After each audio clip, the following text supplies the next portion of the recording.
Friends. Present మన movie ఇండస్ట్రీలో చూసుకున్నట్లయితే మెయిన్ ఎక్కువగా రిపీట్ కాంబినేషన్‌కైతే ఎక్కువ డిమాండ్ అయితే కనిపిస్తుంది. అదే విధంగా ఆడియన్స్ కూడా ఎక్కువ వాటి మీద మొగ్గు చూపుతున్నట్లయితే కనిపిస్తుందనమాట. ఇప్పుడు ఆ మూవీస్ ఏంటి అంటే ఒకసారి మాట్లాడుకునే ముందు అలాంటి కాంబినేషనే వచ్చి ఫ్లాప్ అయిన రీసెంట్‌గా అయితే ఒక మూవీ ఉందనమాట. అది ఏది కాదు 'ఇస్మార్ట్ శంకర్'. Sorry 'double iSmart'. 'ఇస్మార్ట్ శంకర్' ఎంత పెద్ద బ్లాక్ బస్టర్ అయిందో అందరికీ తెలిసిన విషయమే. అదే ఎక్స్‌పెక్టేషన్‌తోని మన 'పూరి జగన్నాథ్' గారైతే 'డబుల్ ఇస్మార్ట్' అనే మూవీనైతే తీయడం జరిగింది. సో, మూవీ అయితే ఫ్లాప్ అవ్వడం జరిగిందనమాట. సో, ఇప్పుడు అసలు విషయానికొచ్చేద్దాం. అలాంటి కాంబినేషన్‌లు ఇప్పుడు ఎవరెవరికి జరుగుతున్నాయి అంటే, మెయిన్ ఫస్ట్ మాట్లాడుకోవాలంటే 'పుష్ప' మూవీ 2 అయితే ఎంత పెద్ద బ్లాక్ బస్టర్ అందుకుందో అందరికీ తెలిసిన విషయమే. సో, ఇప్పుడు 'పుష్ప 2' డైరెక్టర్ సుకుమార్ గారైతే గతంలోని 'రంగస్థలం' చేసిన విషయం అది కూడా మన 'రామ్ చరణ్‌తోని' తెలిసిందే అందరికిని. ఇప్పుడు దానికి కంటిన్యూషన్‌గా వస్తుందా? లేకపోతే వేరే కథ ఏమైనా ఉందా? అన్నదైతే మనకు తెలియవలసిందనమాట. కాకపోతే ఆల్రెడీ అఫీషియల్‌గా వచ్చిందనమాట. మన 'సుకుమార్' గారు అదే విధంగా 'రామ్ చరణ్‌తోనైతే ఒక మూవీ అయితే మళ్ళీ వచ్చేస్తుంది. అది 2025 సెకండ్ హాఫ్ లోనైతే సెట్స్ పైకైతే వెళ్తుందని అఫీషియల్ న్యూస్ అనమాట. సో, దీనిపై ఇంకా ఇంకొక కాంబినేషన్ ఉందనమాట.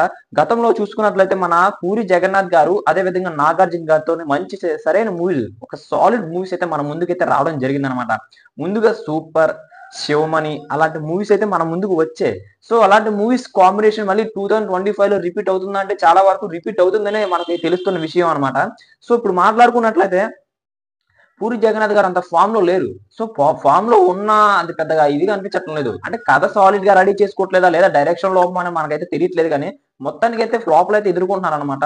సో, ఇప్పుడు 'నాగార్జున' గారితోనైతే సాలిడ్ మూవీనైతే అందుకోవాలనైతే ప్రతి ఒక్కరు కోరుకుంటున్నారు. సో, తర్వాత చూసుకున్నట్లయితే 'అఖండ'. 'అఖండ' చూసుకున్నట్లయితే ఎంత పెద్ద బ్లాక్ బస్టర్ అయిందో మనం ప్రత్యేకంగా చెప్పుకోనవసరం లేదు. ఇప్పటికే 'బోయపాటి శ్రీను' గారు అదే విధంగా మన 'బాలకృష్ణ' గారితోని ఇది 4గో మూవీ. అందుకని 'అఖండ 4' ఛీ! ఛీ! 'అఖండ' 'అఖండ 2'. సో, ఈ మూవీ గూడా బోయపాటి అదే విధంగా 'బాలకృష్ణ' గారితోని వస్తున్న 4గో మూవీ కావడంతోని భారీగా ఎక్స్‌పెక్టేషన్స్ అయితే ఉన్నాయి. ఎందుకు అంటే మన బోయపాటి గారంటే మన 'బాలకృష్ణ' గారికి సాలిడ్ కథ అయితే వినిపిస్తారనమాట. ఆ కథనే మన స్టోరీలో ఇందులోను గూడా సినిమాలోను గూడా చూపిస్తారు. వేరే లెవెల్‌లో ఉంటది ఈ బోయపాటి సినిమాలైతే. అది గూడా 'సింహ', 'లెజెండ్', 'అఖండ' ఇప్పుడు 'అఖండ 2' ఇది గూడా వేరే లెవెల్‌లో ఉంటదనైతే అనుకోవచ్చు. ఈ మూటికి మూడు గూడా పెద్ద బ్లాక్ బస్టర్‌లయ్యాయి. ఇది గూడా సాలిడ్ బ్లాక్ బస్టర్ కింద నిలిచిపోతుందనేది మనం ప్రత్యేకంగా చెప్పుకోనవసరం లేదు. సో, మరి మీరేమనుకుంటున్నారో కామెంట్ చేసేయండి. 'అఖండ 2' అయితే మన దసరాకైతే రాబోతుంది 2025లోనే. మరి మీ అభిప్రాయం ఏంటో కామెంట్ చేసి తెలియజేయండి. ఇలాంటి మరిన్ని ఇన్ఫర్మేషన్ మీకు కావాలి అంటే మన ఛానెల్‌ని సబ్స్క్రైబ్ చేసుకొని నాకు అలాగే సపోర్ట్ చేయండి. మరిన్ని వీడియోస్ అంటే కొత్త కొత్త అప్డేట్స్ కూడా మీ ముందుకు తీసుకురావడానికైతే ట్రై చేస్తాను. Thank you friends.